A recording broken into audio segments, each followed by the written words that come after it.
and kids have started using a device and have some exposure to social media, it's really important to monitor that. But that can look like a lot of different things.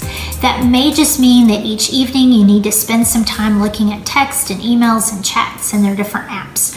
At our house, there was a basket. All the kids would put their device in it before their bedtime, and I spent part of every evening looking at all their activity. Was it time consuming? Absolutely. Did I see everything? No, but it helps us stay informed and it helps us deal with problems as they arise.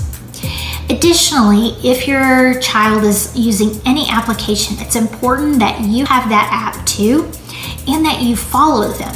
That way you're seeing whatever they post to the world, but it also lets you familiarize yourself with that app, the different dangers, to see the risk and kind of the interaction that they are having with that throughout the day. There are also filters that can monitor the different websites that they visit on their computers. It can do things like monitor how much time. For our kids, we had their own login and password that they were responsible for, and that helped us see what activity belonged with what child. We also had our Wi-Fi system that was pre-programmed to shut down every night at 10.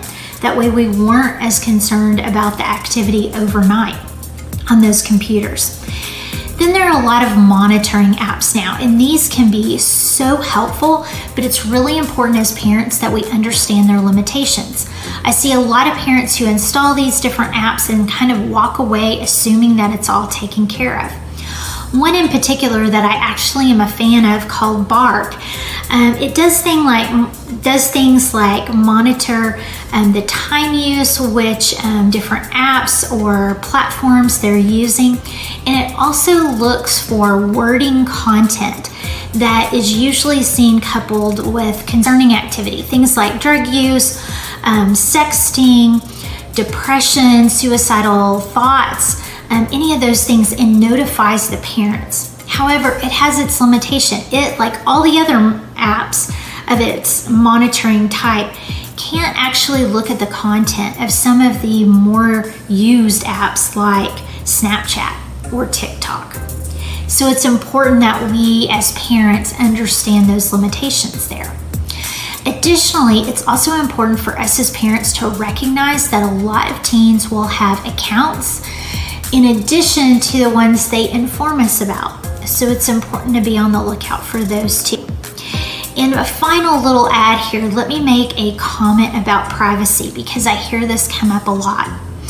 It is my opinion that when our kids are posting or recording any thoughts, ideas, pictures, videos online or on an electronic platform, those by very definition are not private.